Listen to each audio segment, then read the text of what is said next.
name is Adeki Singh, and I'm the CEO of Cast.app. Today, we have the pleasure of talking to Andrew. He has been a longtime customer of Cast.app, and we just wanted to ask him some questions and how he's using Cast.app and get some advice from him and his vision. Andrew, welcome, and please introduce yourself. Sure, thanks, Dickie. My name is Andrew Glendon. I've been working in SaaS and technology companies for just over 5 years on both the sales and marketing side as well as customer success. I'm located in Kitchener, so one of the tech hubs of North America, in Canada in particular. So it's a pretty exciting space to be in right now. It's actually good to see you in your office. Like whenever we talk, like going back and forth from home, and obviously it is nice. We have this big office we don't get to spend time in, so it's been good. Yeah, it's a A for Andrew. I can see that. Yeah. So tell us about Route This, your company, Sure. the CS and the CX departments. Sure. So Route This, our goal is to solve connectivity problems around the world. So we work with both smart home and ISP customers who are looking to help their customers with solving Wi-Fi connectivity issues. So we have an array of agent-focused tools as well as self-service tools that all work to both diagnose and resolve common home networking issues where your ISP or your smart home manufacturer may currently be blind to what those issues are. From CS and CX side, each customer has a CSM. We work with them, with our customers quite closely, very much a white glove service for most of them. One also interesting thing is we don't have a dedicated support team. So a lot of people who are in CS are doing a little bit of technical support there as well. So yeah, that's kind of the short version. It's a relatively new company, been around for 7 or 8 years, but I've seen a lot of growth recently in the last year's gone from 20 employees to up over 100 or so. So it's been a fun ride so far. Very nice. Thank you. Yeah, so we were talking about it like offline earlier about how you are segmenting your customers, right? And you already mentioned that every customer does get a CSM. What's the thought process around the segmentation? Yeah, so when we started out, it was very much just what you'd consider a mid-market group that we were targeting. So that was kind of our starting point. We would have a full launch resource as well as a CS resource that would meet regularly throughout the year. We've since grown and now have a thriving enterprise segment as well as what I'm kind of leading, which is our low touch segment as well. So from where we've started, we kind of went right up to the middle group of what our market is, and now I've kind of expanded both directions. So that's led to interesting changes and challenges on both sides, but that's where we're at now. Okay, so basically there's what's the top enterprise segment? Yeah, there's a few different ways we segment it, but that's probably when you look at a customer base, probably about 10% of total customers that would fit in there. The bulk for us is in that mid-market group, and then again a smaller number on the what we consider the low touch side. That's interesting. Yes. And then and I'll come to asking more about the mid-market part, which is like the major segment for you. And you've been using Cast.app for a while, I guess. Automate CS outreach, do customer marketing, and make recommendations. Tell us how you're using Cast.app. Yeah, we were kind of looking for two things. As we were building out this process for low touch, we wanted a way to give meaningful communications to customers. One thing I've noticed, anything that looks like a mass email, it's just not read or looked at or even kind of thought about. So it was important for us to have something that could, how are we going to do communications at scale that are meaningful? And then we had some manual reports that we were doing as well for, even mid-market and enterprise customers that, we thought if there was an interesting way we could automate some of these and deliver them in an interesting way that might be just outside of, a dashboard or something like that, that still requires effort from the customer to go and view. Those are kind of the two conversations we were having. And with Cats, we were kind of able to do both of those things effectively. So that was kind of the thought process behind what we were looking for with a tool like Cats. Yeah. And we'll talk more about that, but that's pretty interesting that you got like some very high open rates and all. We'll get to that in a second. Yeah. But here's an interesting thought. Like, several of our customers actually start with the no touch or the low touch or lower touch, and then very quickly they see the benefit and they expand into other segments. You, on the other hand, started with the mid-market segment. It kind of makes sense to me because that's like maybe 80% or whatever, 70% of your thing, and now are expanding to lower touch. So I'm interested in finding like why you chose that way versus like lower touch, even though you said you manage both the lower touch and the mid-market. So I have customers on both sides. So I mean, and it's a decision that was made kind of before my time. But one of the reasons we kind of focused on that mid-market side too is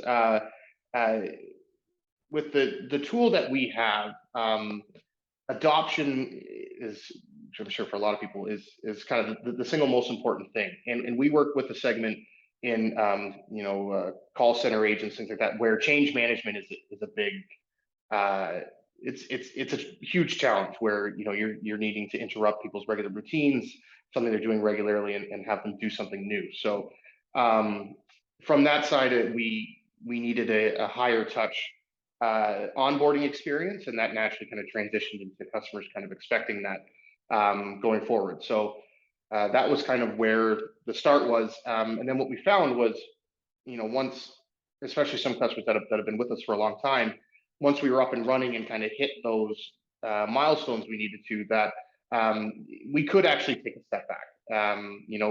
They became very self-sufficient in some cases. And that's kind of where we thought, okay, now something that's more of a tech touch or lower touch might work for a portion of that group. nice. Yeah.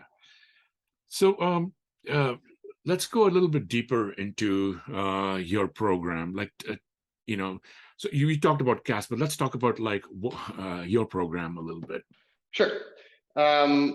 Yeah. So when we first started this, we thought about a few different ways of delivering it.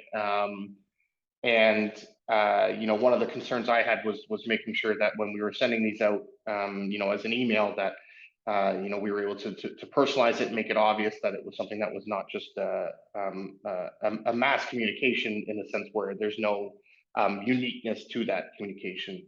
And we had really good results. I mean, our emails had the first email went out at 65% open rate, a click-through rate of like 40%. When I look at our last CAS deployment, we had over half of the individual CAS we created. So think multiple per account. Over 50% of those were reviewed. So a really high level of engagement for something that can be sent out to a bunch of people at once. So and that's not even counting who've clicked on recommendations and viewed follow-up material after that. So as far as getting customers to engage with CAS, it hasn't really been a challenge. We've heard nothing but positive feedback. So. And why is that? Like, why did you have like? Do you send a lot of emails, or like, why are you? No, that's the thing, and that was part of my concern. Was we really don't, or at least hadn't up until this time, sent a lot of regular kind of marketing communication to our customers. It was all from a CS person, usually a one-off communication. We weren't sending a ton of other marketing stuff as well. Yeah. And so that was one of the concerns I had was are they going to be used to or ignore something that's a mass communication, thinking it's not going to add value like interaction with their CSM might.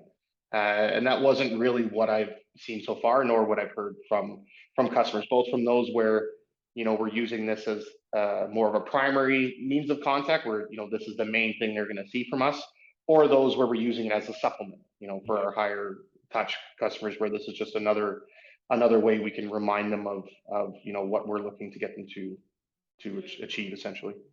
So three things you said, like, quality over quantity. So instead of sending way too many For sure. quality emails, show them like very interesting stuff, and Yeah. not make it like one to many, like same subject line, or but like make it like very personal, both the email and the content. And you're Yeah. using Cast.app to send those conversations, which we use a transactional mail system versus as a marketing mail system. And the third, you haven't even sent reminders, right? You don't send reminders, and you still, or do you? We had, yeah. So just one though. That was one thing that I wanted to be careful of, is exactly what you mentioned: quality over quantity. So, if I'm sending a message out and then a week later sending a bump to that, if it gets viewed, that's awesome. If not, there are some other things that I can look at to understand if it's a problem or not. People are busy, and the last thing you want as a vendor is to be an annoyance. You want to be adding value when you're talking to customers. And so, flooding someone's email with "please watch this thing" is not exactly, what I had in mind. But so that's something we're always trying to kind of tweak and improve, is how do we make those messages compelling to read, to get them into viewing the cast, and how do we get them opened in the first place? Nice. Yeah. So a lot of good points over there. I'm going to actually write them down and share with other customers who use marketing platforms to send information. And then what you're saying is, like, marketing is very different from like customer success outreach. For sure, and it's okay to do both, but it's nice to have them as separate, as this is where I'm communicating from, and this is a CS related thing, compared to here might be our newsletter or something about a new product. Like, it's Yeah. nice to be able to have those conversations together and make it meaningful, but keeping them separate in this scenario made sense to us. Sounds good. Sounds good. So tell us about one thing that you were kind of pleasantly surprised by with using Cast.app automation. So, Sure. One of the things that we have challenges with, I'm sure it's the same for a lot of people, is there'll always be a subset of your customer base that doesn't really want to talk to you. They're just going to ignore you. But doesn't necessarily mean they're unhappy, but it's just the way they do things. Or let's be honest, the priority is going to be their customers. It's never the vendor. So it's up to you to kind of try and make conversations happen that they may not want to have. So for us, there was a few customers who are in that group, and through Cast, I was able to see this because I eventually got looped into the thread of emails. But Cast was able to start a conversation internally with another customer, that I had been struggling for months to get them to have. We had buy-in at the executive level, and just below, the gears weren't turning to get everything to work the way it was supposed to. And by sharing something like that, that's contextual, has their data right there, is easily shareable, I can see through the email thread that he passed that down to below him, and a whole conversation started about how they could use our platform better. Just from having that be sent out, and I couldn't get them to do that for the life of me. So that was one thing that was a nice thing to see, and that actually ended up quite improving the relationship there, where they've now done some other stuff for us on the marketing side that I never would have been able to get them to do otherwise. So that's so true, because like no one has time for QBRs, MBRs, right? And then yeah, with them, it's what you don't want is the meetings need to. It's the hardest thing, I think, is getting people excited to come to a QBR or an EBR. And so when you can run them when you're going to add value, it makes it so much more valuable than just, okay, 3 months have come up, I need to do my QBR again. And that's one thing we're looking at with some of our customer bases: which ones need that quarterly meeting, or even in some cases a monthly meeting, and which of those can we transition to a semi-annual or an annual. meeting. I don't think we have intention right now of going to complete tech touch, but what this allows us to do is pare the meetings down and still add value, and then have cast that's out there to give contextual recommendations when it may just be a little 5-minute refresher that they need rather than a 35-minute sit down with me. Yeah. And that is something that we're able to offer now, both sides of that. So yeah. And then we are adding the ability, like in your cast, to do drill down if they want to see some specific areas, they can. But one thing is, like, it's very well designed. Like what you went pretty deep into, like, figuring out what you want to share with the customers and not overwhelm them, right? So for sure, and that's something that we are still balancing as we're continuing to iterate. And I know we've just worked on a new scene that we've added in, is how do we balance it to be complete in what we're telling people while still being something they can look at in 5 or 10 minutes and move on. are you talking about the deflection rate scene? Yeah, our self-help Yes, self-help yeah. scene there. So That's interesting. yeah, so we're wanting to make sure that we're making sure that they get insight into all the different products they have from us, while still making sure it's meaningful and not just a list of stats, right? That they can see that from going to a dashboard. So Thank you.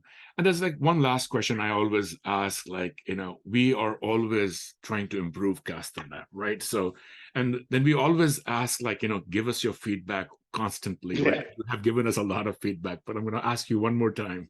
Well, how can we improve Castr App? What are you looking for? Well, What's your vision? I know we've talked about this before, but I would probably say something different. But a lot of the feedback I've given you has been awesome to work on and even implement in some cases. So for me, we sell all around the world, and there's I think you said 12 languages. There's a bunch of languages that are in there by default. That would be my only request, to be a few more languages would allow me to use it in some other places for some other customers. But that's kind of the only the one thing that comes to mind. Yeah, that's funny. We had like 18 languages, and we showed it to a customer, and then she said, and they said, "Oh, this is not Vietnamese. This is Chinese," right? So, like, even Google was like messing up with our Well, and translations and all that stuff. So and we so yeah, new there are language some where out. yeah, where that's that's what we're left with in some cases, is a Google Translate. And you're always a little nervous trusting an email you've translated that way, that is it going to come across with the right tone and all of that. So Yeah. having those narrations are awesome, and having them in a native language would be another way to add value to a group that we struggle to communicate with now. So Yeah, and we have data that when you communicate in the language of the person that is the receiver, they click-through rates are much higher. The recommendations are for much sure. higher. Right? So yeah, we will look into other languages. I mean, we have both the languages as well as the translation and the speech and all sorts of, like, complexities that we have to take care of. But thank you for that feedback. Yeah. Anything else you want to add? Feel free to. Anything else you want to talk about, route this, talk about yourself, anything? No, the one thing I will say, that CAS has done for us as well, is it helped us, identify a few other internal weaknesses that we maybe had, as far as content that we have readily available for customers to use. You know, Part of the thing we talked about in making full use of those recommendations, that you can tie to contextually to usage data, is it made us realize, like, we got to start producing some more customer facing content, and making sure that that's meaningful and useful as well. So that's something else that are kind of highlighted in the business of ways that we can improve as well. So yeah, that's what comes to mind there.